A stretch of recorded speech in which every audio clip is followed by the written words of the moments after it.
about football. We've got a mock draft on our hands. We wanted to do a couple of things based on all the news we've seen around football recently, especially though teams that have been making blockbuster trades to improve their position, mostly to go get quarterbacks. The problem is I see a lot of teams doing it wrong. They're spending too much capital. They should be waiting. They should be allowing resources to come to them, but these teams get very desperate. So anyways, I want to introduce our guest, Padraic Pierce, Everybody. fantasy football guru and draft specialist. I get all my information from him, especially when it comes to the bigs. He knows the bigs inside and outside. I wanted to let people know this is what we're working on. We're using a hive mind of Pro Football Focus, NFL Network, Pro Football Network, CBS Sports, and Daniel Jeremiah's top 50 to create an aggregate of the top prospects. Basically, anybody who is on a top 30 of any of these lists is listed here. Right, so we're looking at first round potential talent. We're going to be looking at a draft board, and then if you want to follow along, we're using the NFL trade value chart that you can follow along right here to see what we're doing, because we will be doing live trades. How you feeling today, Padraic? Been great. Doing We good. talk about some. Well, I'm glad that as we were saying, you and I haven't really talked to each other about any of these players, so I think it'll be good to surprise each other with how we feel about it. Absolutely, I'm looking forward to it, and there's definitely a lot of things I'm ready to discuss. And I know very early on I've got a blockbuster for you. Before we start, though, one special thing. First off, I have to thank my wife for the awesome haircut, Julian Edelman style. This is all her, my first haircut in a year. But Julian Edelman being on the discussion, Padraic, what do you think? Hall of Fame or no Hall of Fame for Jules? Ooh, my wife just changed her Facebook profile picture to a selfie a few years ago with Julian Edelman, and everybody uh, thought that I had lost my wife. But we had this discussion a couple of days ago. I think he could. Keyshawn Johnson was saying why he doesn't think so. I mean, he was never top five. Was he ever even top 10 in the league in a given year? But he does have the three Super Bowls. He has the Super Bowl MVP. He has the 3,000-yard seasons. Is like it is what it is. But he was around for a long time, won a lot of games. It could go either way. I think he'll get in, but not first ballot. Yep. I'm in the same boat. I'm going to pull up some stat references to bring up from Pro Football Reference. The big thing is his regular season stats never got him to the Pro Bowl. And if I'm not mistaken, I don't think he ever turned down an invitation either. I think sometimes that happens with players that are going to be in the Super Bowl that they won't accept it because they're going to the Super Bowl. But I don't think he actually ever got voted in to the Pro Bowl, even if he turned it down. Are you aware? I mean, that sounds right to me. And also, I mean, you could say that a lot of times the players who like would be considered to go to the Pro Bowl would be players who are out. And if he was still playing at those times, maybe he wouldn't have been so much of a candidate to be invited. Um, Hmm. but yeah, my understanding is zero Pro Bowls. Um, yeah, they're pretty generous when they talk about being an Alex Smith guy. I think they say like three Pro Bowls or something. You look back at his career, it's like really he made three Pro Bowls, like which three seasons? Yeah, right. But when you talk about him, people reference that. So you would think that Pro Bowl would come along with Julian Edelman's name if indeed he had come close to it. And that might be where they just wash their hands of it and say no thanks. But then the other interesting thing, so I'm looking at his playoff statistics, right? And you have to remember that 2009, 2010, and even 2011, he was not really a wide receiver on our team. He was a football player that Bill Belichick told, I don't know where I'm going to put you, but I know you can play football and I'm going to find a way to play you. He played defense. His first two seasons he was playing Remember that? cornerback because we had like five injuries in the defensive backfield. So some of these statistics are a little bit misleading too, but if we take out even the first 3 years, Edelman's playoff statistics are enough to be first team all pro, and like that's where it counts, and I think that's where the argument to get him in comes from. It's not going to be a regular season. He was Mr. Dependable, and he just moved the chains for the team. And if you look at third down conversion to first down in Julio Jones's best year, he had 9. Edelman had 24. Right? So he was the cog that just kept the ball moving. 24, think about that. That's 1.5 times per game that your team is against the ropes on third down and you move the chains for them. And of course, his best games came at the best times. You look at the Super Bowl against the Falcons with the incredible catches, the Super Bowl against the Seahawks where he was knocked out and kept on playing. And by today's standards, he would not have finished that game, right? But he went in and trucked forward even after taking the biggest hit from Cam Chancellor, one of the biggest hitters in the league. And of course, he won the MVP against the Rams. So I think if there's a case to be made, I think it's his playoff resume, right? He's second to Jerry Rice in every statistic. And that's usually okay because Jerry Rice is the GOAT of receivers, right? I mean, yeah, it's so much is context driven. Obviously, Jerry Rice had Joe Montana and Bill Walsh and the offensive system that took the league by surprise, if you can say that. Mm-hmm. And same thing, and we'll talk about you mentioned Julio Jones, and no doubt we'll be talking about Matt Ryan a little bit at some point. But you compare situations, and obviously Edelman had Tom Brady for his career, but we recently rewatched Dave Portnoy's Pizza Review in East Boston. I forget the Santarpios, and he's with Julian Edelman. And somebody asked him, or he asked if percentage of the catch in the Falcons Super Bowl was luck. And he chalked it up 80% luck. Commented that when you're prepared, you're in a position to have luck. And so Julian Edelman was lucky to play with Tom Brady, but I think from all that I gather, he prepared very hard, and that's how you get in good with a quarterback like that. So yeah, looking at his regular season touchdown numbers, starting in 2012, it's a 3, 6, 4, 7, 3, 6, 6. Like it doesn't take a year, or didn't have a down year in the sense of, like you said, Mr. Dependable. And I think that that he was lucky to have the opportunity, but he seized it. I will add that, and if you haven't seen Forever Foxborough Edelman's speech, it's definitely worth checking out. But this is what Bill Belichick had to say about Edelman. By any measure of what constitutes an elite NFL career, wins, championships, production, Julian has it all. Few players can match Julian's achievements, period, but considering his professional trajectory and longevity, the group is even more select. It's historic. This is a tribute to his legendary competitiveness, mental and physical toughness, and will to excel. Day in and day out, Julian was always the same, all out. Then in the biggest games and moments, with championships at stake, he reached even greater heights and delivered some of his best, most thrilling performances. For all Julian did for our team, what I may appreciate the most is he was the quintessential throwback player. He could and did do everything: catch, run, throw, block, return, cover, and tackle, all with an edge and attitude that would not allow him to fail under any circumstance. Julian Edelman is the ultimate competitor, and it was a privilege to coach him. So those are Bill's words. I'm going to say he's never said anything so nice about anyone since Lawrence Taylor. And like LT being the goat of LBs, right? That's high praise for a guy that's worked with a lot of really good players. I would qualify. He's never said something so nice about a player on his own team. I think That's Bill true. Belichick loves to love the team they're playing against. Mm-hmm. There we go.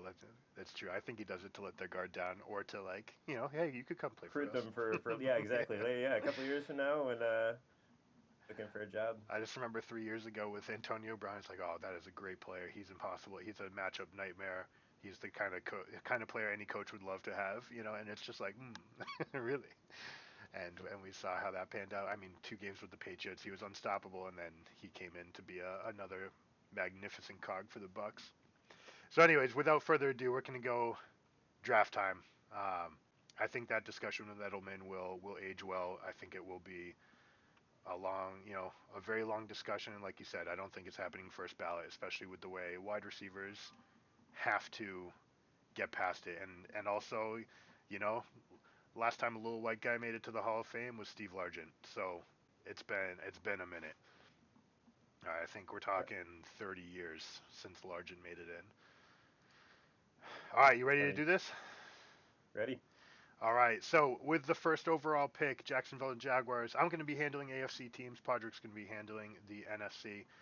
Their writing's been on the wall.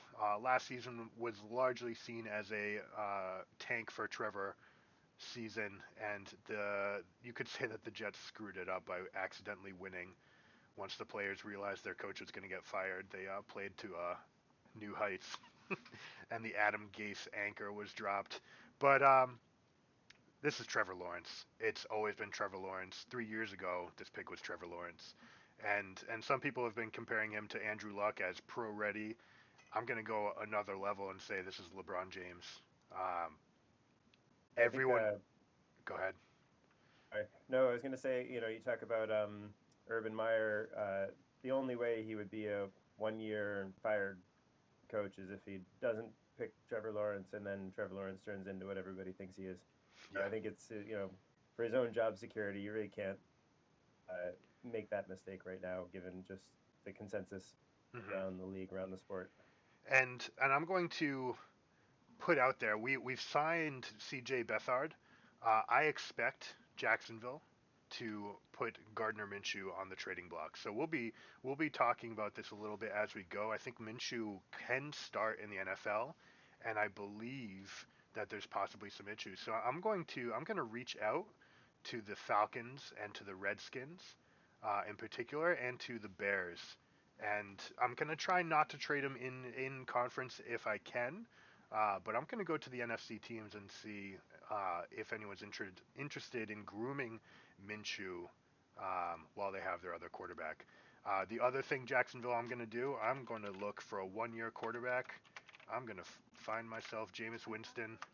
Give him 1 year. He wants a 1 year contract to prove it. He said he went to the Saints to learn from Sean Payton and from Drew Brees for a year. He's done that. It doesn't look like they're going to retain him in New Orleans, although they might.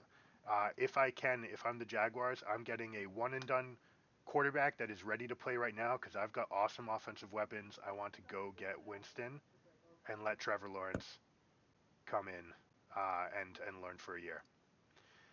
On that subject of Jameis Winston, I mean, honestly, I think that he obviously has tools, that you look for in a starting quarterback, and it didn't work out in Tampa. And I don't know. I remember seeing there's one clip, or maybe it was an image of him and Drew Brees joking about the eating a W bit. I feel like honestly, I think that Jameis Winston is in a great situation for himself in New Orleans. So I think it would be mutually beneficial for them to retain him. Because they do have um, with the Taysom Hill, as a possible quarterback option, and he's throwing the ball well. He's as far as the narrative that he's a fullback or Tim Tebow type. I feel like there might be more there. But hmm the Saints are a team that has shown that they'll sub out the quarterback even if it's Drew Brees. So I anticipate them both of those quarterbacks getting playing time in New Orleans this year. But that doesn't mean they wouldn't listen if somebody made a good offer. Um, And that's the question with Winston is does he want, he took a well below market contract last year, basically saying I want to spend a year, refresh everything, and play with the Saints just to learn. So I think he's going to bet on himself, and he wants to find a new home. But either way, Jacksonville, I mean, they're going to be looking for that team. We're going to be talking about Alex Smith with the next pick. Because New York Jets, I think the moxie that comes with Zach Wilson is gravitating. I think people are coming to this kid, realizing that he could be the next Patrick Mahomes. The throw that he had on Pro Day, where he's circling out to the left while throwing Yep. deep to the right, and it's 45 yards on the spot. Like that's not something you can just teach guys. And he seems like he just picked the playbook up and he went with it. Um, Now, the resident Alex Smith expert is in the house. What do you think about New York Jets going after Alex Smith to give Zach Wilson a mentor and someone who's going to play for a year? Do you think Smith would take a 2-year deal with the Jets, do you think that it'd be a good place for Zach Wilson to learn from? Absolutely. I think, Alex Smith definitely wants to start if that were available to him. That's a big if. As far as from the Jets' perspective, yeah, I mean, I think the biggest concern that I've come across about Zach Wilson is, that he does not have the prototypical size. So, to have somebody who could step in and start games right away if there were an injury concern. Obviously Alex Smith comes with injury concerns too, but he's been a consummate professional and he was able to. I mean, he couldn't quite play in the playoffs last year, but I think there's a good chance that he would be as dependable a backup as you're likely to find. Um, yeah, that would be the one question: is does he want to go somewhere again? With Colin Kaepernick was groomed under him, and then he was shipped out of town, and then it was Patrick Mahomes. So does he want to go through that again? Would be my big question. Right. Yeah. I mean, that's the question, right? You have to move the family, right? So, do you move the family to New York knowing that you're going to get shipped out in 12 to 24 months? That would be the Would one. never play a snap if it works out with Wilson, then Alex Smith never sees the field. Right. Yeah. I think the smart thing, especially since this kid is so young and doesn't have as much experience, it would be great for them to sign Smith to a rest of career contract. It's like, we want you here. We want you to be the starter year one and fight for it, right? Fight for it after that. Like, make Wilson wait. And the longer he waits and the more he has to fight to become a starter, the better Wilson gets. All right, So Alex Smith's old team, San Francisco. You've just given up a king's ransom to move up from 12 to 3. You've given up next year's 1 and 3 and the 2023 first round pick along with the 12th pick. So who are you grabbing for the San Francisco 49ers? at the third overall pick in the 2021 draft, San Francisco 49ers select Trey Lance, quarterback of North Dakota State University. Trey Um, Lance.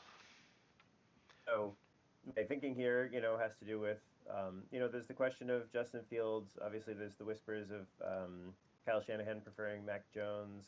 Um, Honestly, I feel like San Francisco has something good going. I think they'll avoid the internal turmoil that might come up if the head coach insists on his guy over John Lynch. I think be looking elsewhere. So then the question is Justin Fields. The things that people have been saying for whatever reason. It seems like the whispers are that he could fall, and that's not by whispers. I'm not saying he deserves to or the talent isn't there or anything. Just that when I read between the lines, just that's the sense that I get is that he might be the odd one out of the top four. With Trey Lance, recently been referred to as the biggest mystery of the draft. You talk about a quarterback with tons of tools. He was only 1 year starter, but opted out of the 2020 season. Pro comparison that I heard as far as upside is that he could be a similar quarterback to Josh Allen. And I think that, you talk about the draft capital that San Francisco spent to move up.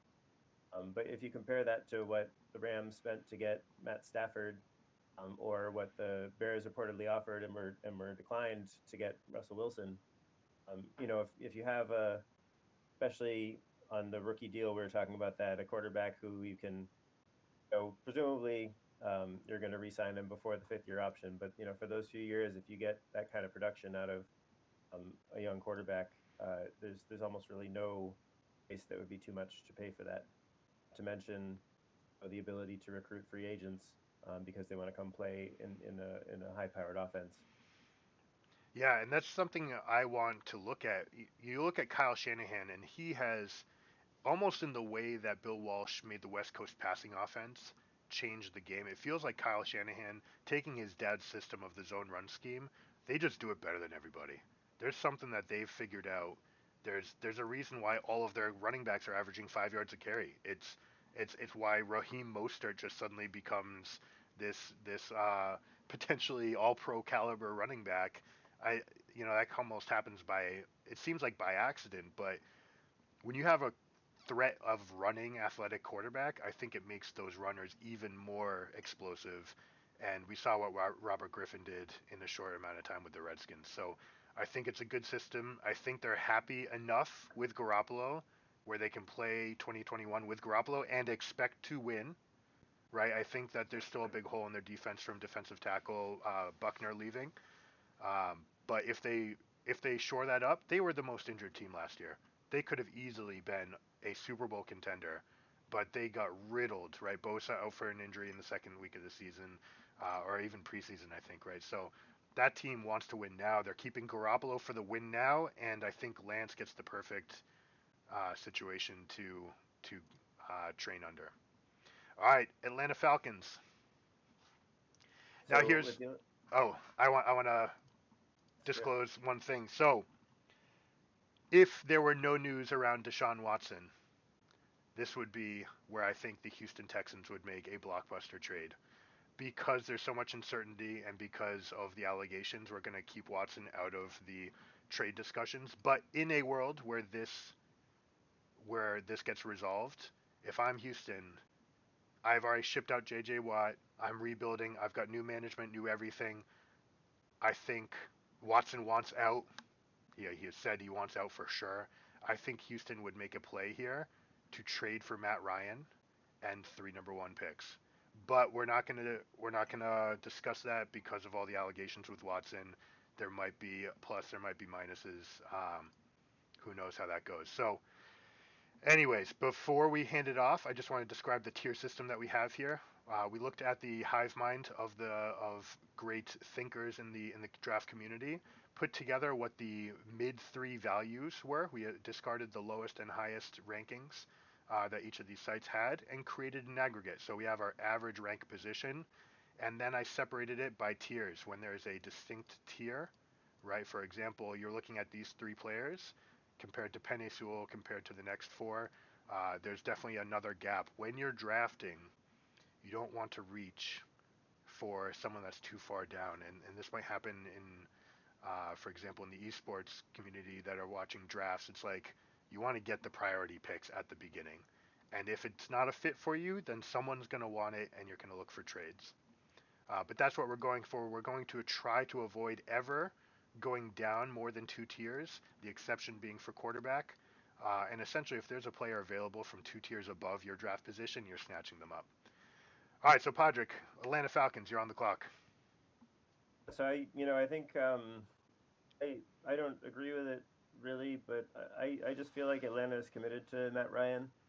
I also I get a feeling like I think of Carson Wentz last year with Jalen Hurts, and when they picked Jalen Hurts, I just don't think that Atlanta's going to pick a quarterback here. There's a chance that somebody wants to trade up for Justin Fields for sure. He put in the I think sub 4.40 on his first pro day. Didn't see the reports from the second one, but there's a chance for that. But they have access to premium talent here on the offensive side of the ball, especially. And I think they're gonna go with Kyle Pitts, the tight end from Florida. So Kyle. this is they had the last great tight end in Atlanta was Tony Gonzalez. Towards the latter part of his career. They've shown, they've always wanted to surround Matt Ryan with elite offensive talent. And Julio Jones, it could be that he continues to play at the kind of level that he's played at, but he's also shown signs that maybe he isn't necessarily a cornerstone that they can depend on just as far as his health and the long-term plans for the franchise. So they have Calvin Ridley there. So Jamar Chase could be an option, but I feel like that would be like Detroit Lions of I don't know when that was, the early 2000s, picking a wide receiver every year. I think Yeah, Kyle right. Pitts represents the weapon in the passing game, but also just a unique player who, is probably more of a receiver than a blocker, but he does have the size for blocking, so that'll force the defenses to stay in the base defense more often when he's on the field, opening up possibilities for that offense. I think they'll be happy in Atlanta to end in the card with Kyle Pitts. I agree. I agree. It's a great fit there. All right, Cincinnati Bengals. I'm looking at this. Joe Burrow looks great. T. Higgins looks great. We've got running backs that look great. Our offensive line sucks. So while I might consider Jamar Chase, who's at the tier above, I don't think there's a world where Cincinnati doesn't go Penei Sewell here. I'm not going to really think too hard about this. I've got my franchise quarterback. All signs point to Burrow being the real deal.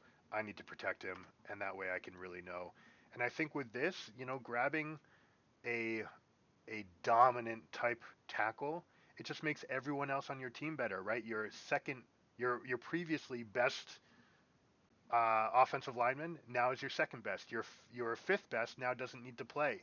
Your fourth best now gets to be your fifth best, right? So you can play your best five as a line, and making the left side just anchored down means it's one part of the offense that you just don't need to worry about. So I think Penei Sewell is just a home run hit here. The Miami Dolphins. So Miami Dolphins, huge movers, right? They moved out of 3 to go to 12, and then they moved back up to go to 6. And I think the reason is pretty clear cut. Once it became obvious that San Francisco, New York Jets, and Jacksonville were all going to be taking quarterbacks, you go here to take whatever's left of Kyle Pitts, Penei Sewell, and Jamar Chase. The one issue I would have is that I know the Miami Dolphins are hesitant to play opt-out players. So I'm gonna ask real quick. Before you make this pick, if you don't mind, so I'm here sitting at number 7 as the Detroit Lions. I'm thinking that I don't know that Jamar Chase is a great fit with Tua. I think he's a down the field. He's the true number one receiver. I find that Tua's strength seems to be hitting receivers in stride, especially the tight ends, even the shifty slot type. So I'm thinking maybe Miami doesn't really want to take Jamar Chase here, even though, as you said, he's I think the clear top player on the board. Meanwhile, Detroit, has recently lost Kenny Golladay. They lost Marvin Jones, and they downgraded a quarterback. So Detroit really needs offensive weapons. So I'm thinking Detroit might offer something significant to move up that one spot just to make sure that they can get Jamar Chase for themselves. So I don't know if Miami is in the market for this trade.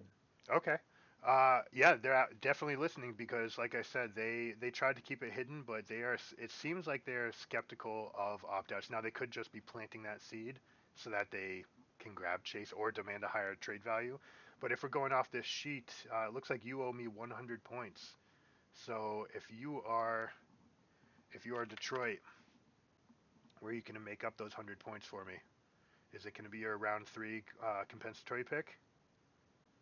Um, Honestly, that seems like a fair trade-off actually from my perspective here in Detroit.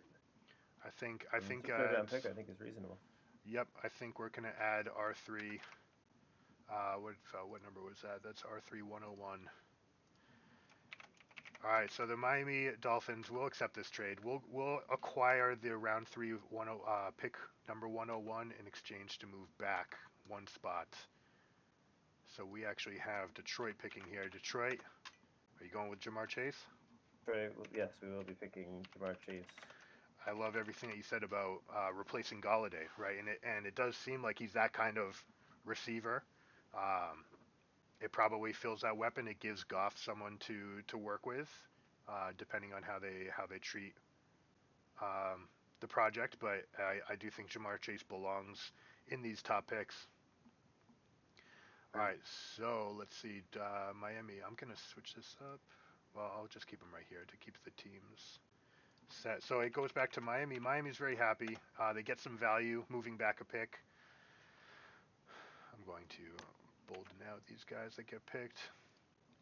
Now, I'm pretty happy with a lot of these players that are here. And like you said, Tua's strengths seem to be to hit the guy that's open. And no one did that like Devontae Smith this year. Breaking records from the all spots offensive weapon position, right? Just they put him everywhere. He just got open. And you might say that one of the knocks on Mac Jones was that it seemed like all of his throws were predetermined, but they were predetermined because Devontae Smith always got open. So I think this is the perfect guy to add. This way you've got Devontae Parker to be, that wrench that you can make big plays with. You've got Will Fuller, who might get injured, but he's your over the top threat. Devontae Smith is the dart that's always going to be there, and then Mike Gesicki over the middle. So I think between all of those, and they like their offensive line, I think Miami's going to be pretty stoked to put on an offensive showcase, and certainly they'll know if Tua is the guy. So we're going. Miami Dolphins are going to pick 7th. They're going to go Devontae Smith. All right. Carolina Panthers. You're on the clock. Panthers on the clock. So no secret that Carolina's been looking to upgrade or to find their quarterback, find their guy. You know, they were one of the early front runners to trade for Deshaun Watson, which also shows their hand a little bit as far as what style of play they're looking for in a quarterback. I think so they're clearly interested in pairing Joe Brady with a dynamic quarterback who can make plays with their legs. So I'm thinking this is where Justin Fields is going to go to Carolina. Would you field any offers from the Denver Broncos for a trade? It would probably have to be pretty big because they're probably looking at that same player. I mean, that's the thing is that I do think. I mean, not to put too much stock in the comparison of Fields with Deshaun Watson, but you know, I do think that he is a quarterback who, I mean, he was very productive in college and he won big games. You know, he played his best in big games. So I think that Carolina is I think actually thrilled that Justin Fields falls to them at number 8, and I think they'll pull the trigger.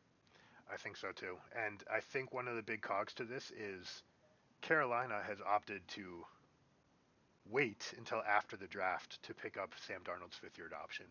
And I think, surprise, surprise, I think this is why. I think they're waiting to see if Fields falls into their lap. And if he does, then they don't need to pick up Darnold's 5th year. And if he doesn't, then they will. And I think that's their big thing. And they're actually, they're holding a pretty big ace up their sleeve with that. It's like, yeah, we don't need to make any move. If he falls to us, great. And if he doesn't, then we've got Darnold.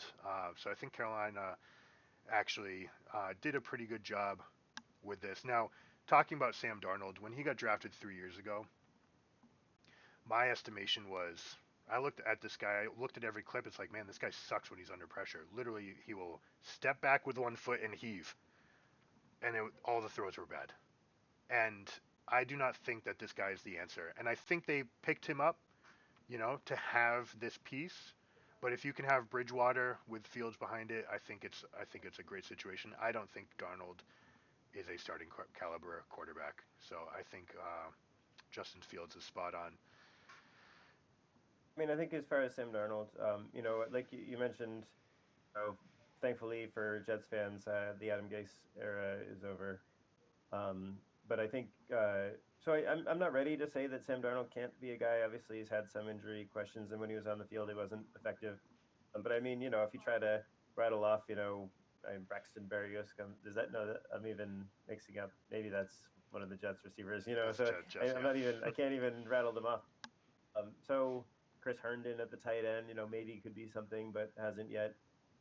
So you know, I've seen some toughness in Darnold's game, and I feel like I would rather move forward if I were a franchise with Sam Darnold than say Jared Goff personally. So I'm not ready to say that I don't think he'll have a career, and honestly, I think that you know he's somebody that could be a bridge quarterback if they were to draft Justin Fields. Obviously, they weren't happy enough with Teddy Bridgewater, and sort of once that sort of word gets around, you know, in terms of the locker room, you know, you need your quarterback to command the respect of the rest of the team. So if somebody is already kind of a lame duck status, in the sense that maybe Teddy Bridgewater is, I think Sam Darnold could be that guy for a year. So are you looking to ship off Teddy? Yeah, I mean, I think that obviously, you know, it would depend on market. But yeah, if there was interest out there, I mean, I don't know. You know, once you get further down the depth chart, you know, I think in this case with the Fields decision, you're looking at the top of your depth chart. As far as what happens to Teddy Bridgewater, I mean, if he's been there in Carolina and they decided he wasn't the guy for them, I think it's hard to think that anybody's gonna pay up to make him the guy on their team. So I Yeah. don't know that they'll get a premium compensation, but sure, I think if you end up with um, So in I'm that looking. situation where somebody is Go ahead. go on. I'm looking at Pittsburgh, and while they're not going to give up any major capital, I could see them shipping you a fourth round pick and trying to get Bridgewater. Maybe you take it, maybe you don't. Maybe you're happy having three quarterbacks duke it out to like really create competition in training camp. But if I'm Pittsburgh, I'm looking. I don't know if Mason Rudolph is going to do it. Bridgewater can play. I think Bridgewater's an upgrade from Rudolph. So Roethlisberger, I'm in, I'm out, I'm in, I'm out. He's 39. This guy's not gonna play that much longer. I might be interested in trading for you later. Steelers there. Yeah, I mean, just looking right now at the Bleacher Report talking about possible destination for Bridgewater. They didn't mention actually one that I thought of, which was the Chicago Bears. The question being, I mean, has that West Coast offense background. Teddy Bridgewater does, with Matt Nagy being the offensive mastermind in Chicago. But my personal belief is that Bridgewater represents a possible starter, and I think Andy Dalton doesn't. As far as like moving forward, but that would be one thing. And then also there's the Patriots could be in play for that. Obviously, if they miss out on the top of the draft at quarterback. So yeah, there are definitely some teams that I think he could have an opportunity Yeah, to be number two, if not number one. I mean, if you look at the Bears have Dalton for 1 year, the Patriots have Cam for 1 year, the Washington football team have Fitzpatrick for a year. All of these teams are Job on the potential. Washington football team, by the way. I almost said I went. It's hard. It's hard. It's still there. I still see Was, and it's like, all right. So if I'm Denver, and it's come to me, I'm pretty disappointed that Justin Fields is gone, and I think it's too early to pick Mac Jones. Um, Drew Lock is fine, but like that's what he's shown. We had pretty great weapons around him, and he was fine, and also injured. Like he got a couple of different knick-knack injuries. Not knick. I don't want to say knick-knacks, but like not major ones, but just ones that knocked him out for 3 5 weeks at a time. So I don't think Drew Lock is my guy. I kind of wish I had jumped on the chance to ship up. Maybe yeah, it's too late to go for all these guys. If I'm looking at best available players, I do not need a wide receiver, so Jalen Waddle is out of the question. Patrick Surtain could be someone that rounds out my team, although Micah Parsons is probably just a better football player, better at his role. But there's a lot of linebackers, not in this draft, but you can tend to fill out your team with round 3, round 4, round 5 linebackers. But that said, I don't think I can get someone like Micah Parsons at any other Ooh, point.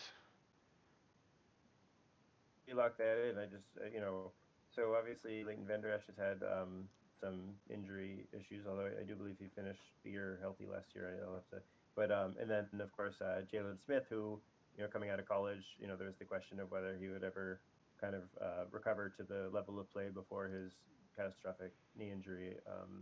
I think in his bowl game, his last game. But you could say that linebacker is the one position on the Cowboys defense that they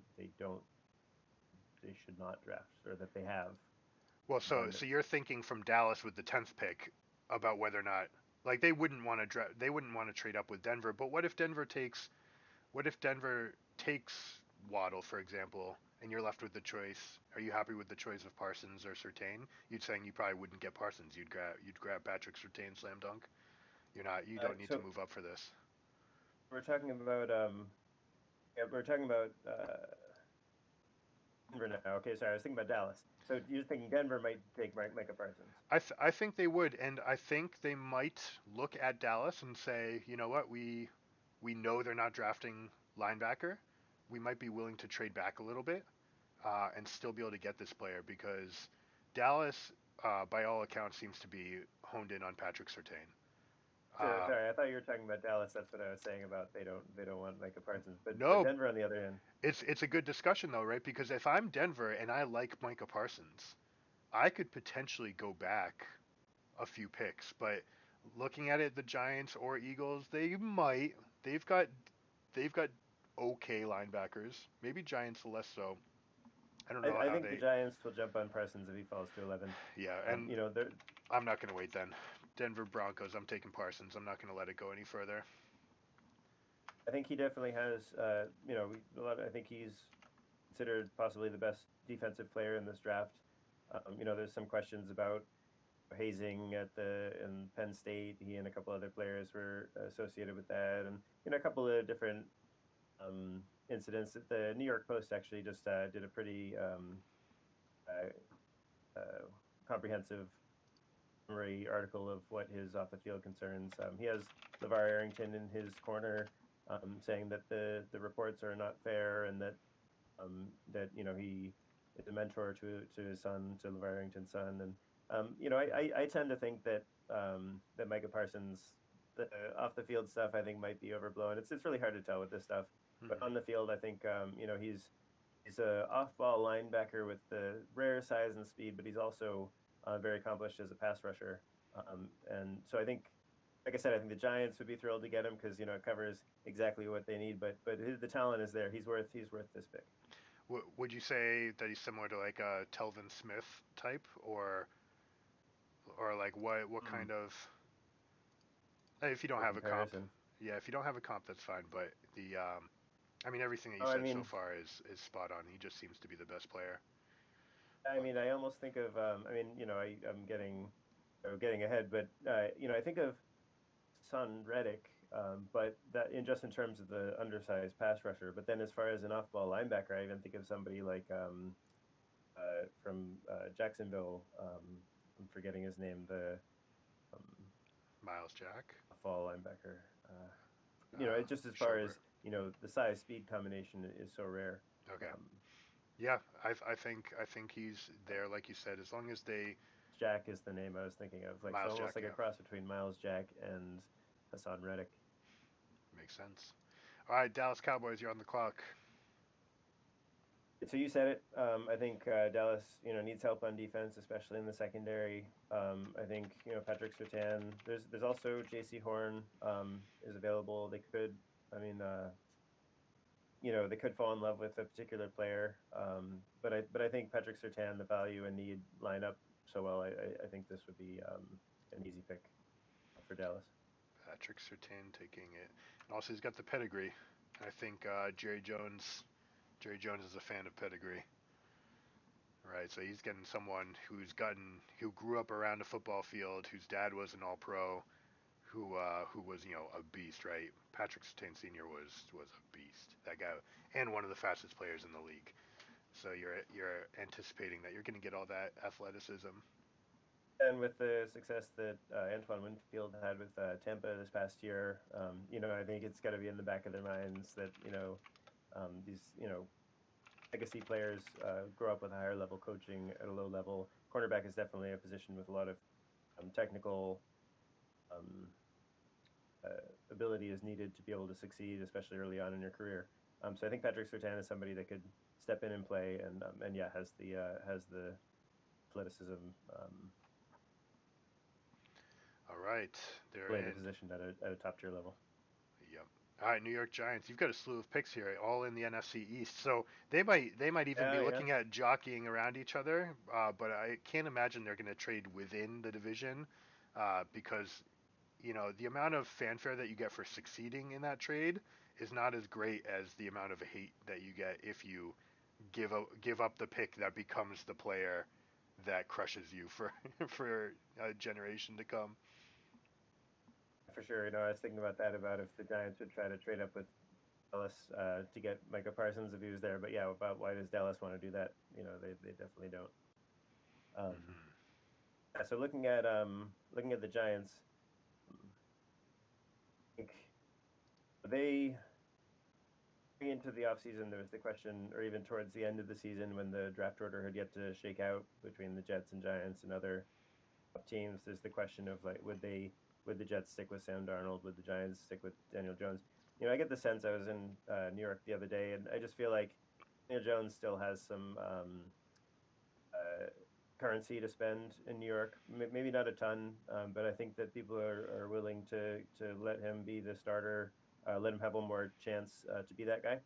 So I think that and then you look at the free agency spending, bringing in Kenny Galladay on what some people thought was maybe a rich contract for a player who hasn't been entirely healthy in a short career. But yeah, so I think they're going to double down. I think they're going to build up around Daniel Jones. I think they're going to take the offensive lineman, in this case, Rashawn Slater.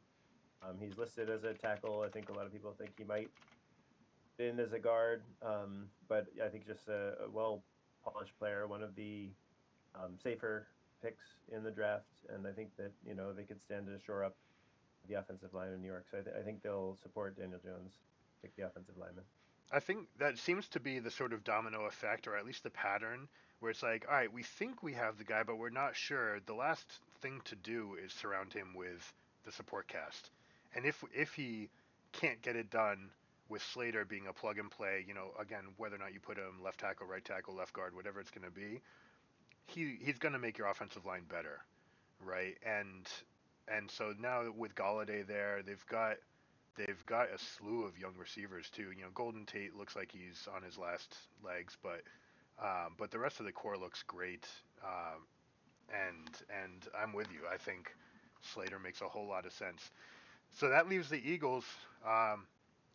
Their wide receiver core got decimated last year. Do you think it's a depth issue or just a raw talent? Are they going to slam Jalen Waddle? I think it's just staying on the theme of supporting your quarterback. I do think that Jalen Hurts is I think a long-term viable option for them at quarterback, and one to get excited about. You look at completion percentage, winning percentage. Some of the things weren't there, but other quarterbacks, for example, Josh Allen stands out as one who the numbers, the predictive statistics didn't line up early on, and then he turned into MVP caliber player. I think Jalen Hurts has that potential. As far as the wide receiver room, they've thrown darts, and they've missed. There's a question about Jalen Reagor with his elite kind of the spark or the burst. He's definitely a player that I think checks a lot of the same boxes as Jalen Waddle, but he hasn't shown that he's necessarily going to put it together. And when you talk about Arcega-Whiteside, he's definitely a different type of player than Waddle. He's a bigger receiver when the jump balls. So yeah, I think Jalen Waddle, pro comparison, people talk about Tyreek Hill, and not just in terms of the measurables, but also the production and the upside. That Jalen Waddle could be that type of dynamic down the field playmaker. So even though they have Jalen Reagor potentially playing a similar role, I think they support the quarterback, and I think they're thrilled to get Jalen Waddle at this point in the draft. All right, so I've got a contributor commenting in saying JJ Arcega-Whiteside is one of the biggest draft busts in Philadelphia history. Maybe, so I mean, I throw his name out there in the sense that if you've drafted receivers high and missed, the stakes are a little higher. You don't want to do that again. Mm-hmm. So picking Jalen Waddle here comes with a little bit. They'll get panned if for whatever reason that doesn't work out. Say even if in a couple of years from now they're looking for a quarterback and he's rotting on the open down the field every play, and they're not getting it to. So yeah, there's that risk of taking a wide receiver so high when they put that capital in there. But I agree with you that I think they need the talent infusion in that position group. Yeah, and when we look at this list, Jalen Waddle is the last wide receiver of that tier, right? You could have some amount of discussion between Chase, Smith, and Waddle. There is no discussion with the other guys. The next group of wide receivers is just clearly a tier lower. So they're grabbing the last player in a tier. I think they'd be happy grabbing any of those three that got to them. I think there's also a world where they grab J.C. Horn, but like you said, that would be if they wanted to check on Arcega-Whiteside, and the young receivers, because maybe Fulgham has what it takes. Maybe, probably not, but maybe not, or maybe they do. I mean, I don't, Fulgham could be a piece, but yeah, I think, I don't know that he's gonna, I think of like a Rashard Higgins for the Cleveland Browns, somebody who could be a contributor potentially, but isn't gonna take them, isn't gonna take on the best defensive back week in and week out and win. Hmm. I'm with you. All right. All right, we're moving back to the AFC, Los Angeles Chargers. I mean, they obviously slam dunked the draft last year, getting Herbert. He seems to be the real deal. Um, I have to think about this. I'm gonna field some trade offers if there are any. Is there anyone that you're looking at that definitely wants to come up into this pick? Let's see, we got Minnesota, Arizona, Washington are the next few. I mean, so there's definitely the offensive lineman Christian Darrisaw. You mentioned J.C. Horn. These are guys uh, that I think teams would definitely consider coming up for. Uh, I mean, hasn't been. I'm looking at Darrisaw right now, right? Because I want to keep Herbert on his feet. I want to keep the engines moving on the offense. So I would need someone to give me a pretty good offer to not take Darrisaw here. Okay, because yeah, I'm thinking, honestly, Minnesota right behind them is probably looking at Darrisaw as well. Because that definitely fits a need for them. But and then there's the question of like there isn't the pass rusher in this year's draft that is the consensus number one. I mean, in a sense, you might say that's Micah Parsons, but he's not. He doesn't play that position. Right. So somebody could definitely reach. Could he pay somebody that's I believe people. I think his tools and his measurables sort of outpace his production.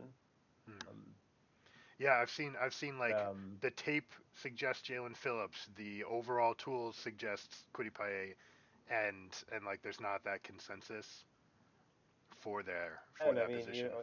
on our table, I think there's one player that some people have. He's one of the more polarizing players in the draft. Is the guy Greg Rousseau out of Miami, who had the 1 year of production, and the pro comparison that people use is Jason Pierre-Paul, in Mm. terms of the length and the ability to potentially develop into an elite pass rusher. So he's definitely something that um, definitely somebody that could surprise and go much higher than people think.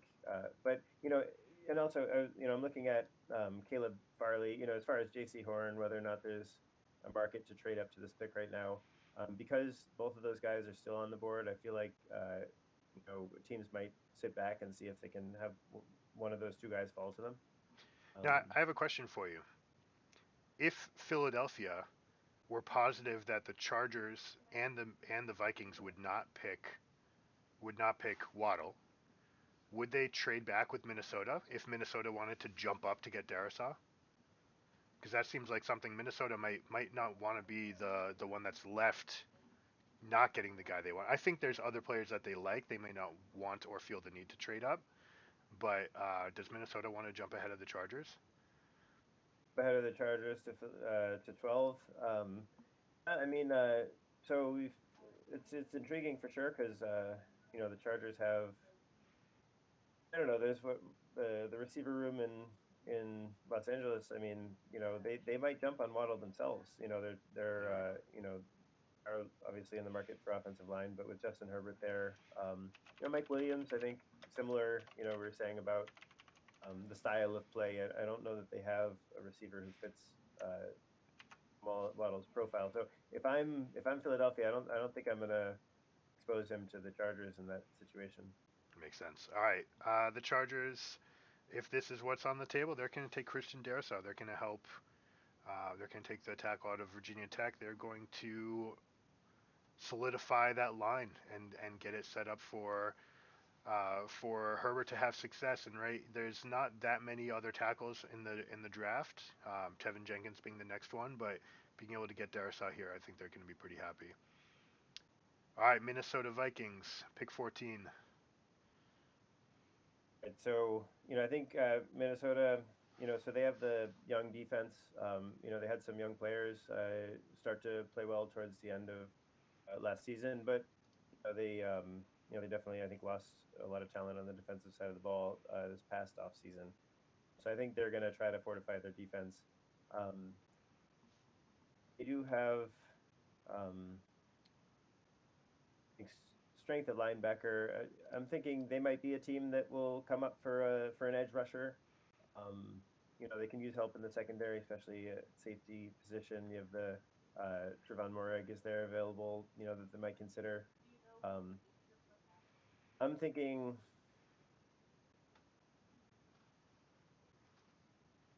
I mean, I don't know. There's top corners are still available, and as we said with Horn and then Farley a little bit down. So maybe there's a market there. They would definitely consider uh, moving back if that were something that came up. But as it is, I'm gonna have them take the pass rusher. We'll go with Quiddy Pay out of Michigan.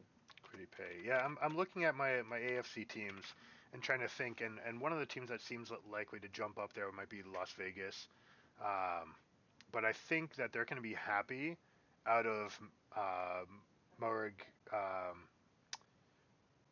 and J.C. Horn and Farley. It looks like one of those guys is getting to them no matter what. So maybe they would sit tight and wait for that.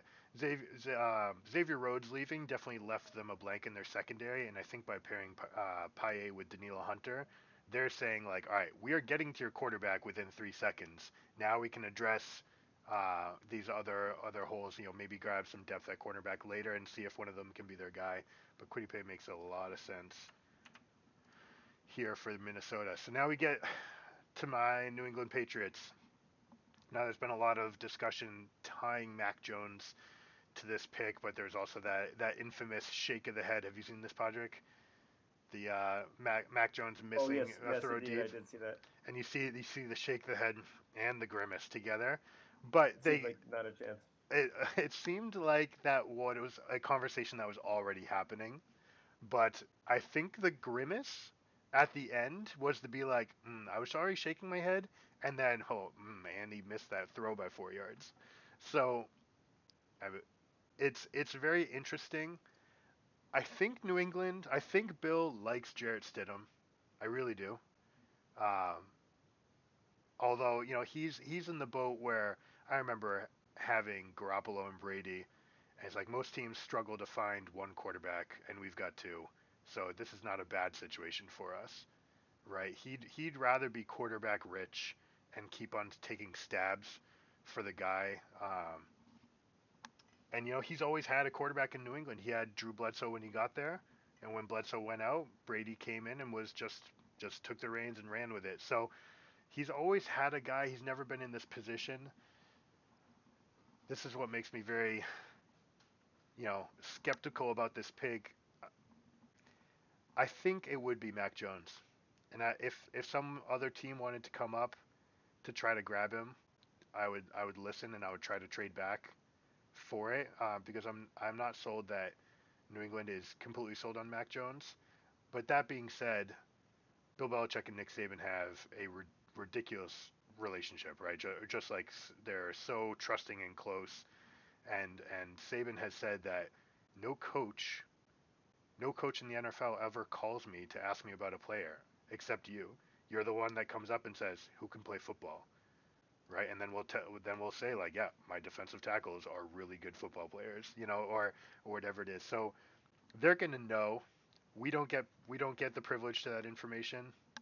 Is there anyone that's looking to trade up for Mac Jones here? Um, yeah, I mean, I do think there's the story of Mac Jones. Nick Saban scolded him because he was throwing too many touchdowns against the first team defense, and he said, "Well, make him stop me." I think Mac Jones does have some flair, does have some fire. So there's definitely he's been a late riser in this process. I think if you asked people a few months ago, he would have been fringe first round, and now suddenly people are talking about him going as far up as number 3 overall. Um, Yeah. I agree with you. I think that New England. the fit makes sense.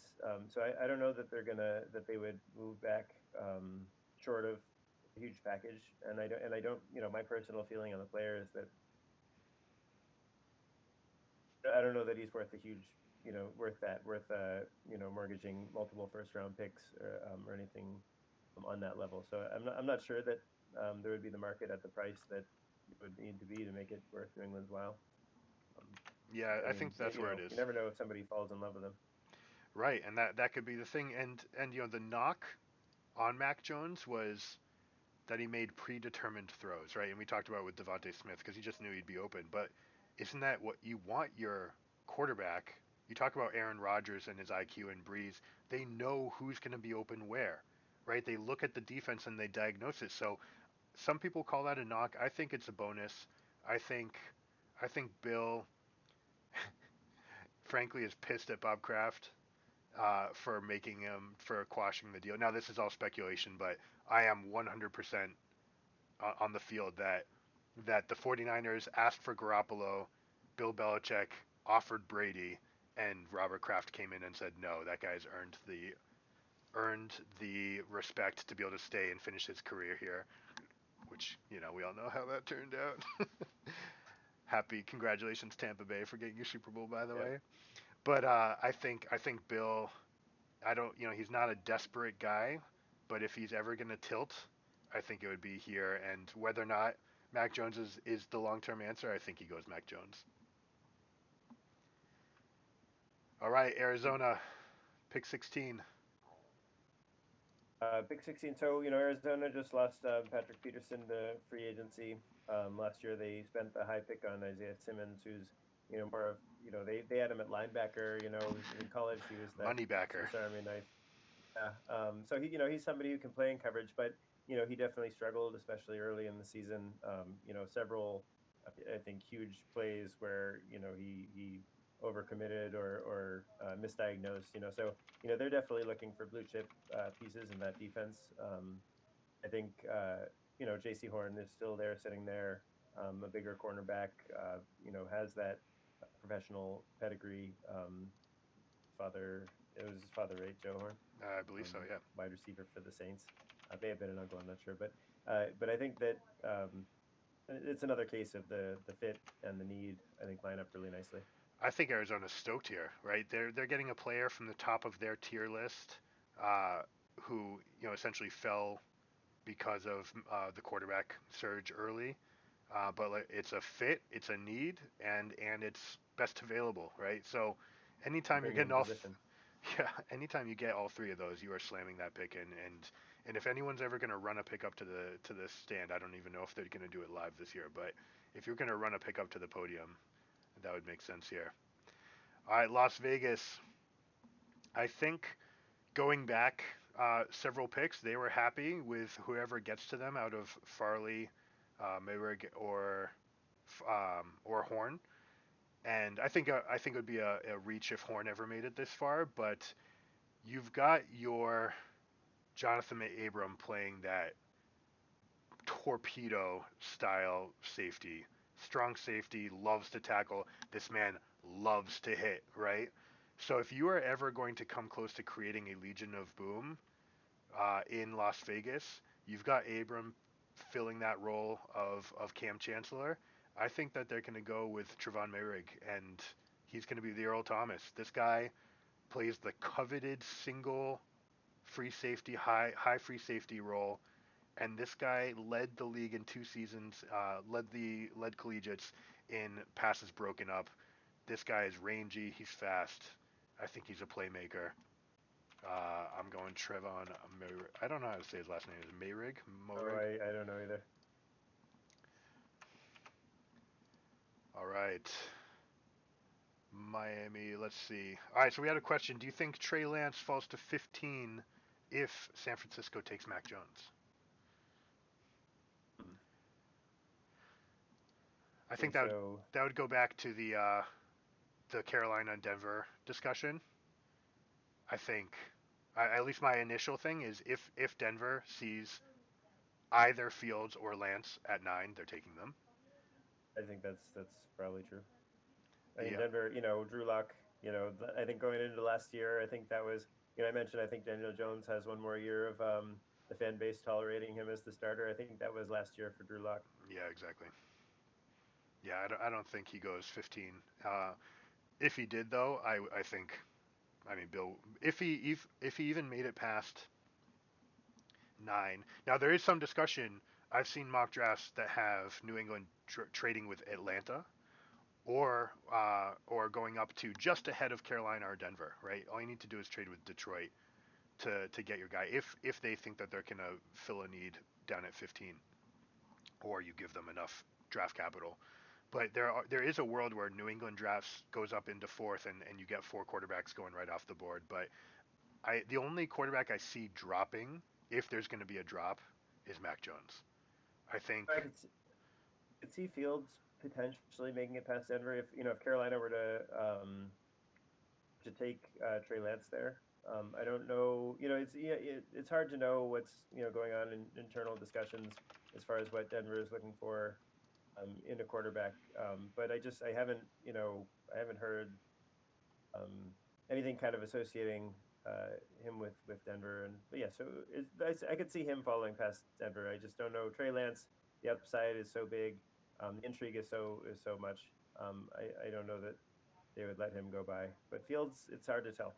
Yeah, yeah. There was a knock on Fields that in the biggest game, like he was a stud in most of the season, but in some of the big games or against better defenses, he did play a little bit jittery, we'll say, which is similar to what we said about Sam Darnold in 2017. So yeah, I'd say there's the chance you might be getting someone really raw with Justin Fields, and he could drop potentially.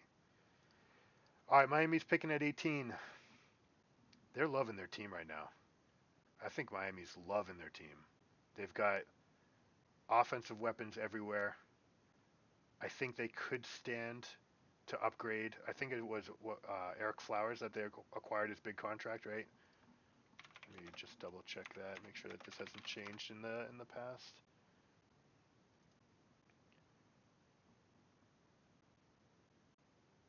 No, who am I looking at? That's not right. Let me look at Miami depth chart.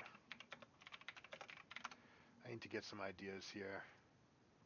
I'll put this up on screen. So let's see. We're looking at the tackle positions. Yeah. Oh, Eric Flowers at left guard, right?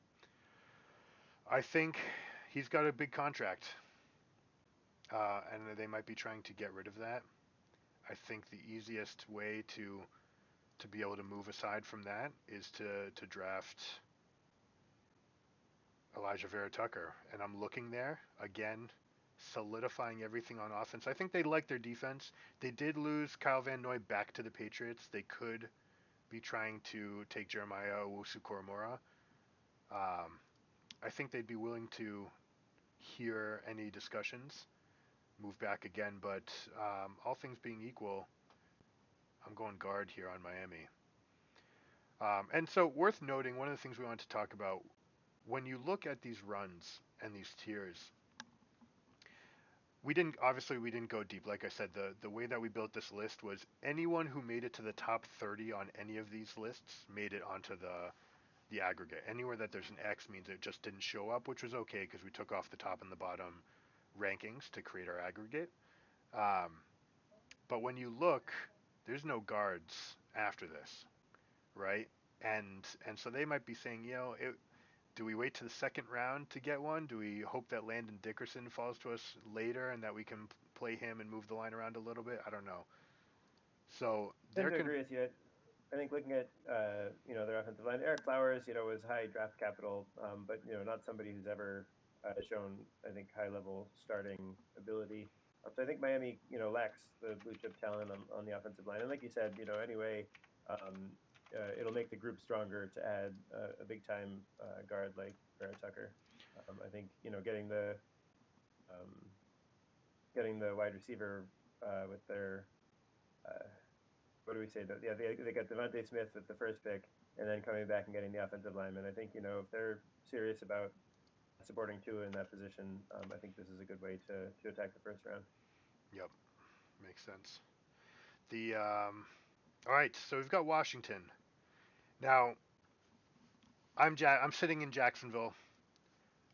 Let's say behind the scenes, I'm confident that I'm getting Winston, or I just haven't disclosed, but I'm getting one of these other quarterbacks. I want to ship you Minshew, um, and I'm picking 33rd. So, is there a world where I could give you my first pick in round two, and Minshew for your 19th pick? And so uh, I'll have to. What's his name? The quarterback who started for them in the playoffs last year. Um, Oh, Taylor Heineke. Yeah, they actually might be Taylor happy. Heineke. They might be happy keeping him. Maybe they're not interested in hearing about Minshew. And there's some similarity there with Minshew. He's a little bit, diminutive. He's somebody who made plays with his feet. If you remember the touchdown he scored diving for the Hmm. pylon against Tampa in the Separating his playoffs. arm in the process. Yeah, oh yeah, yeah. I mean, yeah. So that's the thing is that he's like, can he stand up to the rigors of playing the position? But of course, they have Ryan Fitzpatrick there as well. So I feel like Washington, would be happy with the current situation at quarterback, and I feel like adding Minshew could be redundant. I And think that also, I makes think sense. Yeah. Heineke also you get him to be a little bit healthier, right? You make sure that his shoulder's okay under Fitzpatrick or behind Fitzpatrick. and that he could potentially come in.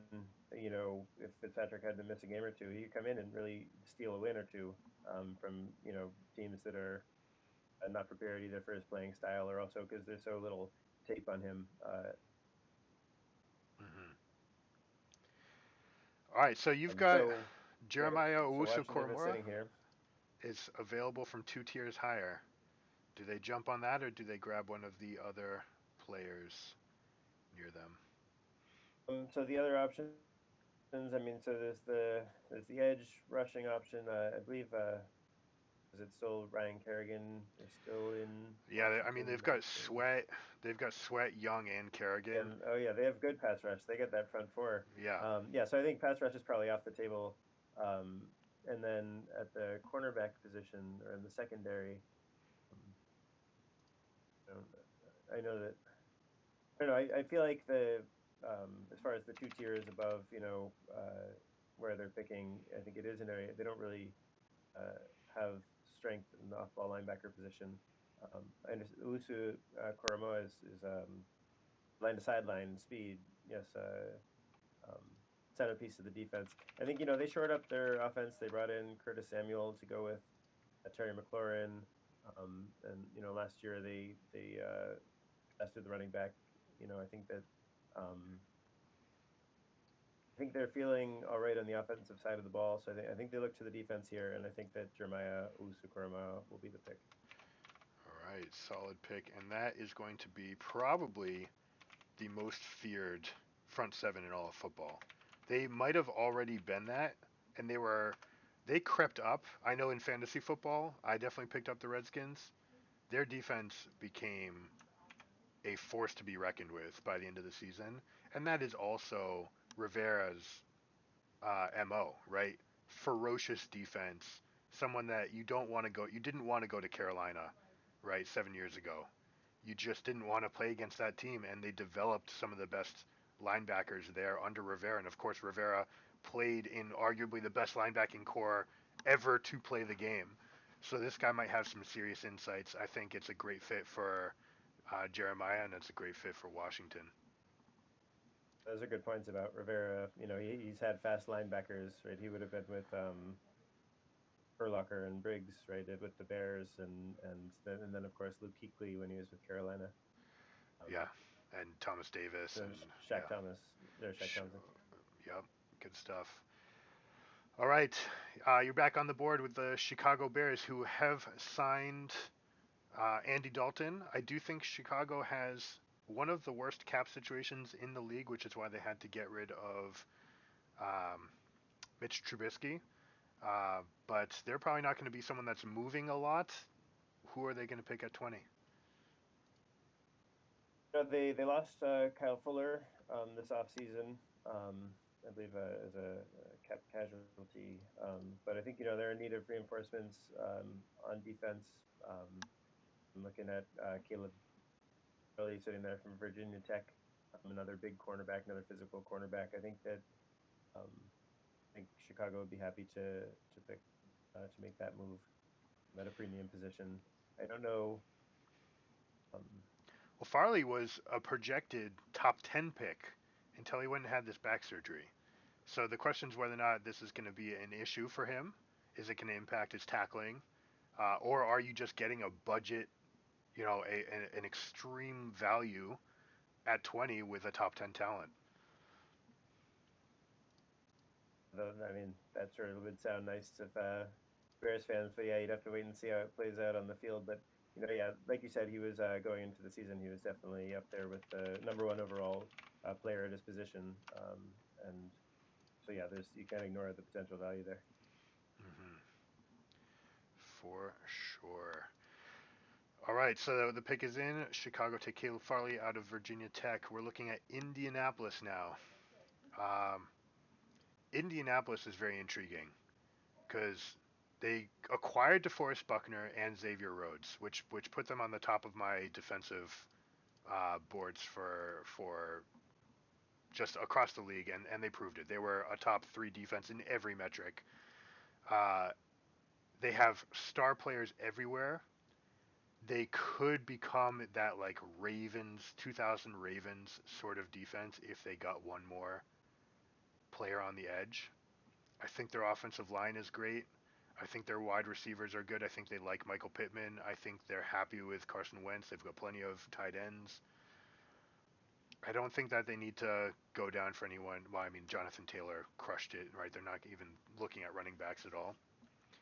If they get Craig Newsome to get the opposite side of the ball, get that third, right now that the nickel defense is becoming the base defense for most teams, and then they're strong. The generic 4-3 or 3-4 comes after that. Like you sub into that when teams are going double tight end now. It's an intriguing place. I think if I'm looking between edge rushers and Azeez Ojulari or Jalen Phillips, Ojulari might be better in general, but I've heard Jalen Phillips described as the best, on tape. He just produces the most. And there's no real comparison for that. Like if you actually get the job done, then you get the job done. You're going to make life easier for your interior guys. If you think of Robert Quinn with Aaron Donald, and just the secondary is going to be that much more devastating.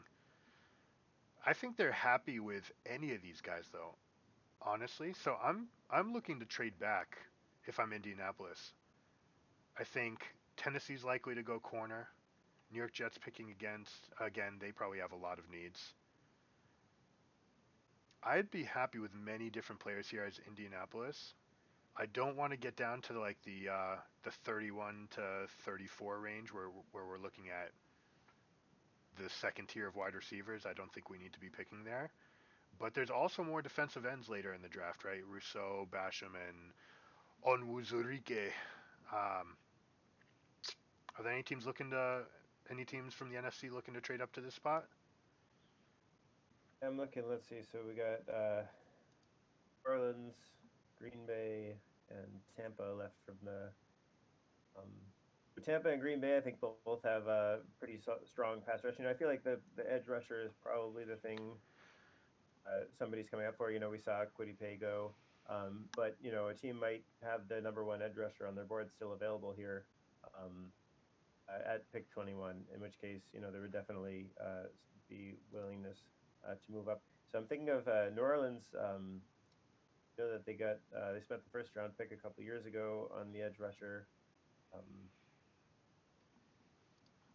Getting into You would have to wow me right now. If I'm Indianapolis, you'd have to wow me because I'm pretty happy. Jalen Phillips on a lot of boards is going higher than 21, right? So I could see a world where Indianapolis is just, besides themselves, happy that Phillips has made it down here.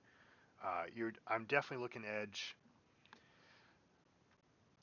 Maybe I just stick with it. I don't know if anyone's going to be able or want to trade up enough to get this unless you wow me. I think it's probably worth it more to Indianapolis to take their favorite pass rusher here than to move back and settle for one that lesser player. Yep, So yeah, I agree. I don't think there's that motivation in the NFC teams to move up at this point. I agree. So Jalen Phillips, edge rusher from Miami, going to Indianapolis. That defense is going to be crazy. That's Well, they've tried to address the pass rush. You mentioned DeForest Buckner, but he's definitely more like fits the interior. He can get on the edge, but he's more of a stout interior pass rusher. And they had Justin Houston has been there, and he's had a great career. But of course, he's not. I believe he's still there, but he's not somebody that would be the cornerstone piece of a pass rush at no. this point in his career. I think at least, and not planning for the future either. Yep. No, that team's going to be scary. And if I'm Jacksonville, Tennessee, or Houston, I'm scared. This is 6 games out of the year in the division, right? Each of these teams is going to play Indianapolis twice. That's going to be a tough team. There's the And speed on that defense. Carson man, Wentz is able to revive his career. Yeah, they're looking like a contender in that division. yeah, I mean, I might go as far. I did say at the Super Bowl I always like to make my picks for next year. And I have Indianapolis and San Francisco playing in the Super Bowl next year All as right. a preliminary. But it's if Indy, if this pick works out, they've got all the pieces in place. Now Tennessee, they just lost Malcolm Butler. They they were riddled. Them alongside the Patriots had the most COVID issues last season. Right, Patriots with opt-outs and with players actually getting it during the course of the season. Um, and Tennessee obviously having to shut down their entire facility. They were working with cornerbacks number 7 and 8, I think, by the end of the season. So it's a I think they might be looking at that, but they might also say, hey, we only got hit this hard because of COVID. It might not be as pressing of a need. Um, let me see. I want to remind myself, make sure I've got the names right. The production of that team when Taylor Lewan is on the field is incredible, right? And if you look at Tannehill's stats with Lewan and without him, and last year, like first 5 games when Lewan was serving his suspension, the Titans were a different team. And then for the rest of the season, I mean, you saw what Henry did. The Titans were just beasts. Like everyone on that team was popping off. I don't think that they really need to address the line. The Titans, I think, have been trying to like they've been a pass rusher short of being a great defense now for a couple of years. And they've tried things right. They brought in Jadeveon Clowney. I think didn't play a whole lot for them. And then Harold Landry has been a decent player out of Boston College. But I think he maybe profiles a little more as that second pass rusher. That gets thrives in the one-on-one situations. But yeah, they added Jeffrey Simmons, which seems to be a hit. But like DeForest Buckner, you're talking about a bigger, more of an interior defensive lineman type. So I wouldn't be, sorry, they paid to bring in Bud Dupree from Pittsburgh, who Yep. was having a monster season until he had the injury last Yeah. year with Pittsburgh. But so for that reason, I could see them wanting to bring in a pass rusher who it would be a complimentary piece early on, but would be an insurance policy should Bud Dupree not return to full health. But also just because that's a position that they've really lacked in recent years. How how's Pittsburgh feeling about their linebacker core now that Dupree's gone? I mean, obviously they had their guy. Their guy got tragically injured, and I don't think they've been the same defense. But Bush has been good. Dupree was good, but he's gone. Their defense got exposed a little bit last year. Would they?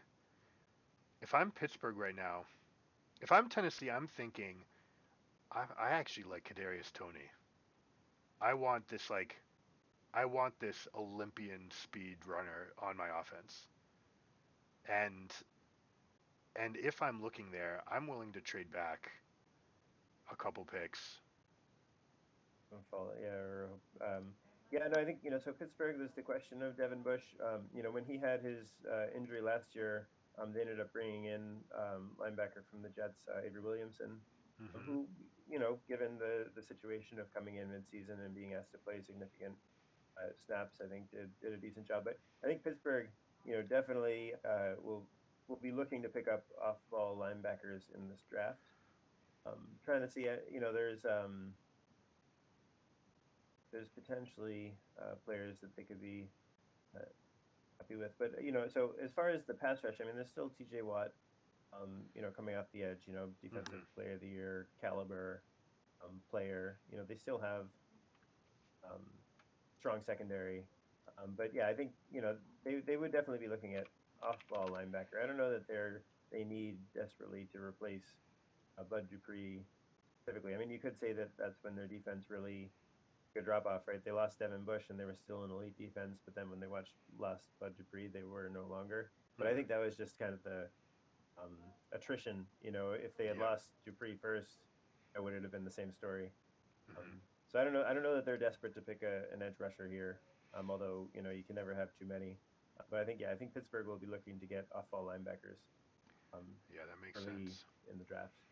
Any of these other teams looking? I mean, you've got Clowney that signed in Cleveland, so they're set.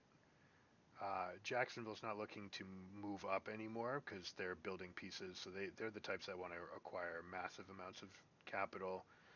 Uh, Baltimore lost Matt Judon. C.J. Mosley was gone. Their defense was not able to stop people at the most important times last year.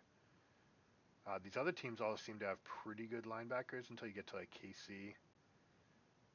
Um, Baltimore's a good. You point out.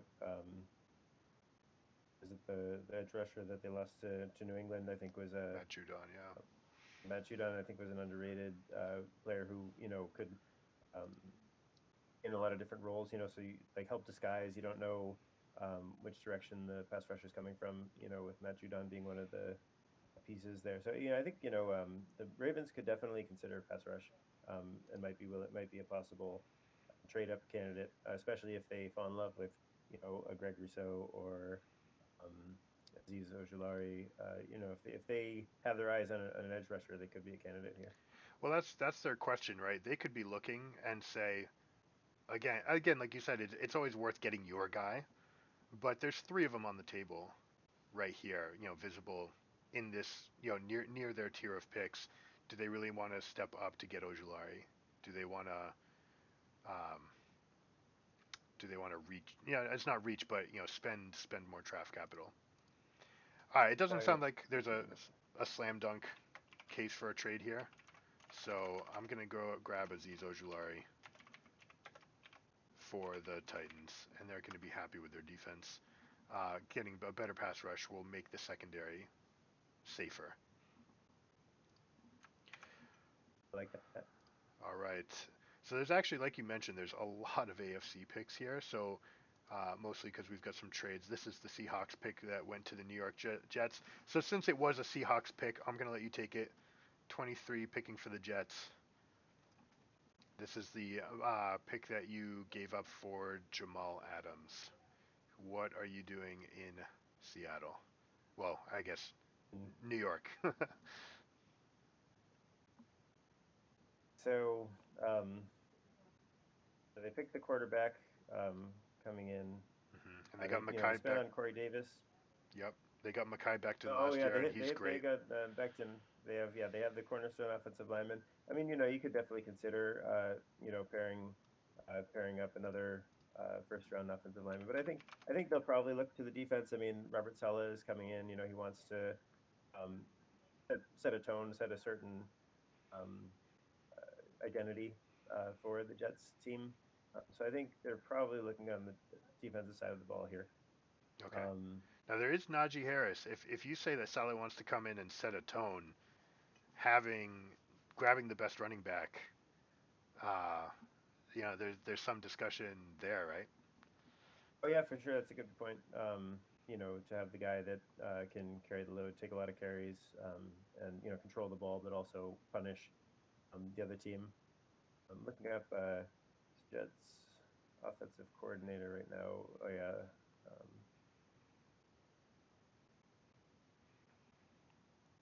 I mean, that's a good point. They definitely could take the running back here. They what did they have? Like Josh Adams was getting snaps, and it's definitely a position, if I'm not mistaken, that they could look to address. Um, Hmm. yeah, I definitely see they've got uh, Tevin Coleman at number one right now. So I think they're looking, whether or not it's now or later. I think they're definitely drafting at least one running back in this draft. The question is whether or not it's here or later. I mean,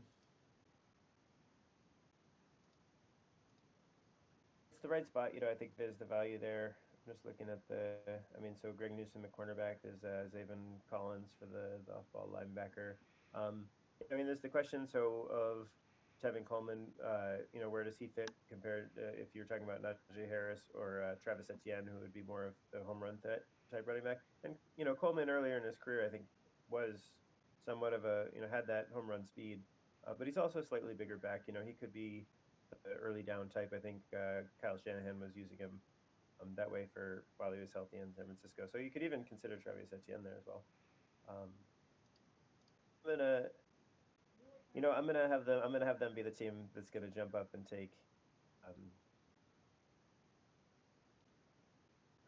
the other Miami edge rusher, raw player that needs to develop the skills of the trade, but somebody who when has the frame and the raw athleticism, I think, to be a dominant elite edge rusher. I'm gonna have them reach out of their tier and bring in the pass rusher Greg Rousseau out of Miami. Oof. All right. And they're doing this. They're not trading back because they want this guy. You're saying they Yeah, want I Rousseau. think there's a lot of like the word out there that I think he's one of the players that there's the highest discrepancy. Actually, the two that we didn't include because the high and low. The highest he was 13 overall, and lowest 58. I think that's probably one of the biggest That's true. discrepancies. I think there's a good chance somebody in the league falls in love with him, and a team that does might be worried that somebody else will as well. So I think that's why they pulled the trigger. That makes sense. That makes sense. All right, so Rousseau is off the board. We've got Pittsburgh. Now that Ojulari and Rousseau went, suddenly that class of edge rushers that these guys in the back, the late 20s might have been looking for, it's dried up quite a bit. Like you said, Pittsburgh's probably not in that market, but I think Baltimore is. So I'm gonna trade. I'm gonna offer a trade with Baltimore, going from 27 to 23. So I need to make up 80 points in draft capital, which I can't really do. I'd have to overshoot, or I can go with next year's picks. 80's a little bit tough. Let's see, Pittsburgh and Baltimore. Oh wait, I'm looking at the wrong one. I need to look at Baltimore. So you know what? I have a compensatory pick in round three. So does that look even to you? Baltimore's first and pick 104 overall, going to Pittsburgh for their 24th overall. I'm a little behind you on the trade value chart, but I do take It's word for I'm the. giving slightly more value. I'm basically adding up to 786, and your pick is or 74. No, I'm going over. I'm 766, and your pick is worth 740. So I'm paying a small premium. You might even give me a round six pick back, which I'll do. I'll say that would be the counter argument that they're going to get the round three, but they're going to give an R6 Okay. away. These are both. Which one am I representing here? These are AFC, right? Pittsburgh and Baltimore. It's Pittsburgh and Baltimore. So if I'm going to be Baltimore and I'm gonna trade up for this pick, offering my round three for your round six and the ability to move up three spots. Um, So is Does Pittsburgh want to move back 3 spots for that I mean, haul? I'm acquiring a round three pick is what the big it's the end of round three, right? It's in the compensatory window, but The other thing to consider would be, so Pittsburgh is in the market for a running back here. Najee Harris would be one of the most, associated with Pittsburgh as far as their first round pick. Right now they lost James Conner, so they still have, Benny Snell is a bigger back, who can take the early carries, but his career average per carry has not shown. He doesn't seem to be somebody that they would want to get behind as a workhorse. So they're definitely a team that would consider Najee Harris. and that's exactly why I make this trade if I'm Pittsburgh, because Jacksonville and Cleveland are not. They've got James Robinson and they've got two backs in Cleveland. Those teams are not drafting running backs, and neither is Baltimore because they spent their early pick on J.K. Dobbins last year. As Pittsburgh, I think I'm still getting my choice of the running backs at 27. So essentially, I'm giving up nothing and getting an R3. It seems like I may have lost you right there. I don't know Oh, if you. sorry. No, I Okay. am gonna have to cut out and see if you can take this in on your own. It was a pleasure. It was fun. Oh, I can't okay. wait to watch it over. That's fine. I will wrap it up. And you know what? It's mostly AFCs. Can you tell me quickly who Green Bay and Tampa Bay are looking at? So Green Bay has to consider receiver. Alan Lazard has been a great find for them. He did have the core muscle injury. They've refused to pick a receiver behind Devontae Adams. And the way Devontae Adams himself was I think day 2 pick and took a couple of years to really develop into the receiver that he is today. So they might go that route and try to pick a receiver in later rounds, but they have to at least consider Rashad Bateman, for Hmm. example, And how in the about first Tampa? round, polished receiver who has some size and big playability. There's Kadarius Toney you mentioned as more of a eight speed um, receiver. Um, And how about Tampa Bay? I think Tampa. Uh, had they have a full running back room. I think Ronald Jones, I think, has shown enough to get a shot there, and they I do have agree. some depth. They drafted the running back last year. Receiver room is pretty full. I think Tampa is pretty rich. They might Hmm. be a best player available kind of mode. I You can definitely always add the offensive lineman or defensive lineman. As far as being I have stout up front. I have a Um, feeling Tampa Bay is going to auction this pick off because, like you said, they're pretty rich in every position group, realistically, except for the secondary, and there are teams that are going to want to get that fifth year option on a quarterback. Um, so sure, for so we'll sure. see how that plays out. All right, thanks so much for joining us again, Padraic Pierce. Thanks. It was great to get your insights on everything. Easy. Catch you next time. All right, so we were Baltimore taking the Pittsburgh pick and swapping it up. So we're going to go Baltimore, grabbing the last edge rusher since all the other guys went off. You looked at Ojulari, Phillips, and Russo all going off the board. So they want to make sure that they fill this position. They're going to get Jason Owe. And they're also going to accumulate a round 6 pick for later. And Pittsburgh is going to be acquiring a round 3 in exchange for probably still getting their running back. Now, if I'm Jacksonville, I'm looking up the tier list. I'm seeing that there's still a tackle there. My offensive line's okay. Could always use improvement. Again, it's about grabbing a lot of talent for the whole team. I might want Christian Barmore. I'm definitely looking at those two players, but in reality, I just grabbed my franchise quarterback. I do want to protect him, but I'm also picking at 33. So I'm going to be looking back, seeing what's available there. We've got more wide receivers. I don't think Barmore gets down there, and there's actually a lot of defensive players available, whereas the tackles go further down the list. So as Jacksonville, whether or not I like Kevin Jenkins more than Christian Barmore, and it's probably pretty close, I'm grabbing Tevin Jenkins and assuming that defender is coming, the lineman's coming down to me in the next pick. All right, Cleveland just signed Jadeveon Clowney. I think that they have one corner. They'd be great to have a second. They could even grab Zaven Collins. They're definitely not looking at edge rushers, and I don't think that they need a wide receiver. So I think if we look at the Browns, you could add edge, you could add linebacker. Uh, I'm gonna go Zaven Collins.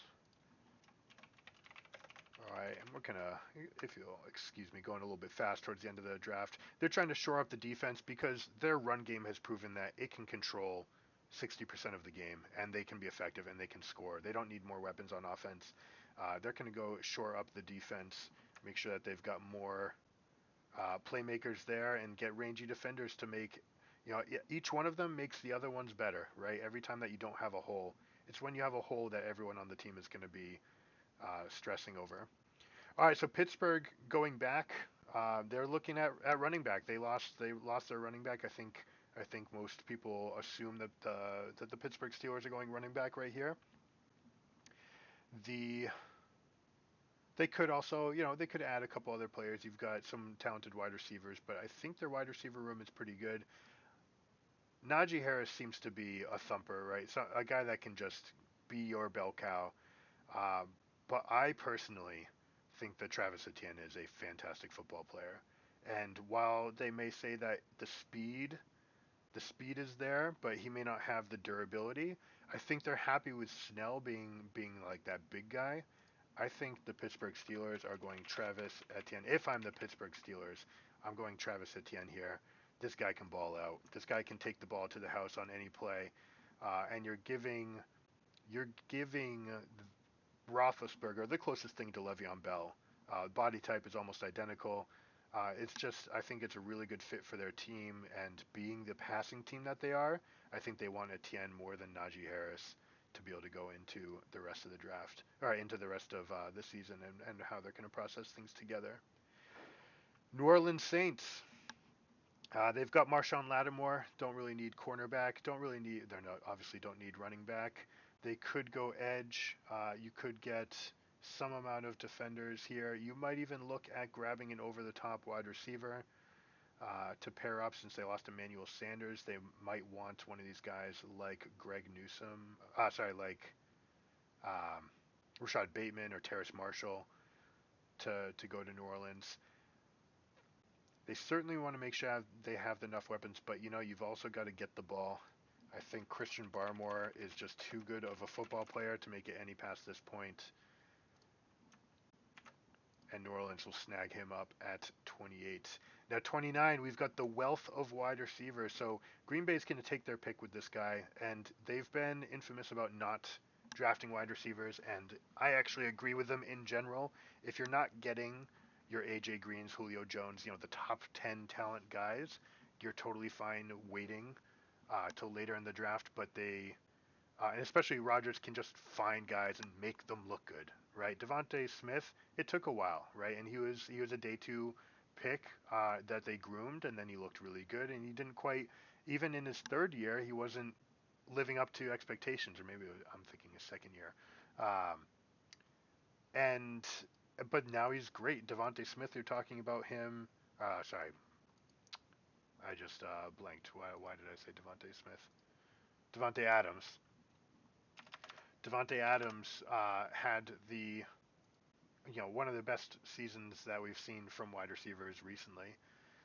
And if we look, I'm going to pull up his stats and the way that they like to play out. Let me see if I can find this by receiving stats, split stats. Green Bay is notorious for being the team that trades the least, that signs free agents the least. But there was a lot of hype around this kid coming into his second season. He didn't really live up to it.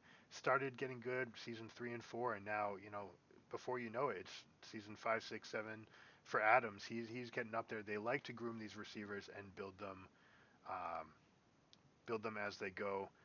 But that said, if they have their option of these guys, it would be hard to pass up. They might get Greg Newsome. If I am the Packers here,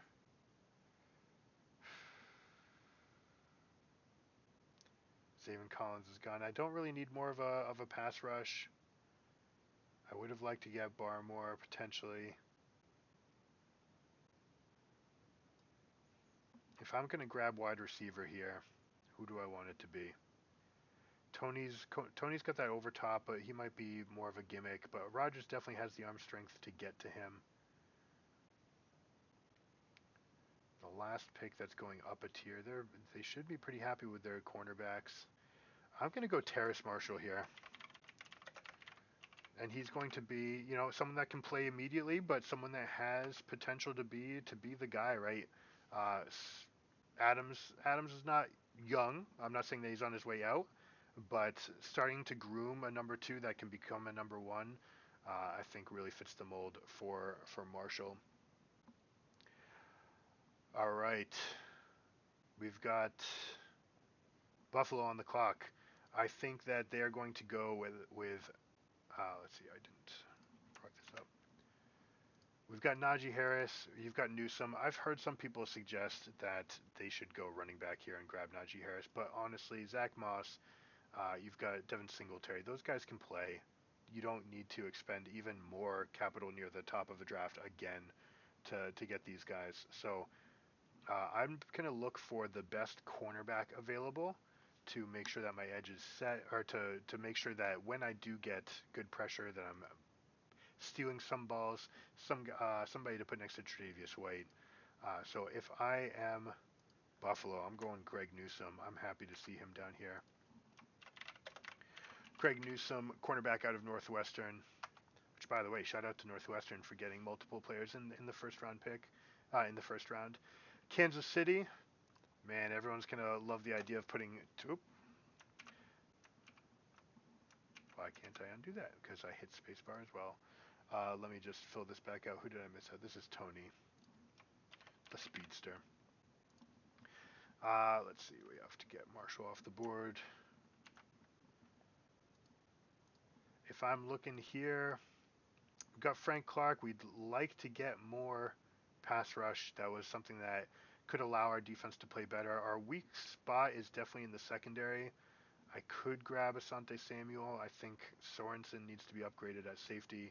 But if I can get Boogie Basham here, then that's going to make everyone else on my defense have to work just a little bit less time and hopefully be able to make their plays in time from there. Now, what we're talking about, the first round, the way the rookie contracts are structured, since they were sick of all the holdouts happening and the way that especially quarterbacks were driving their value up. Now your first round pick is guaranteed a 4-year contract and an option for a 5th.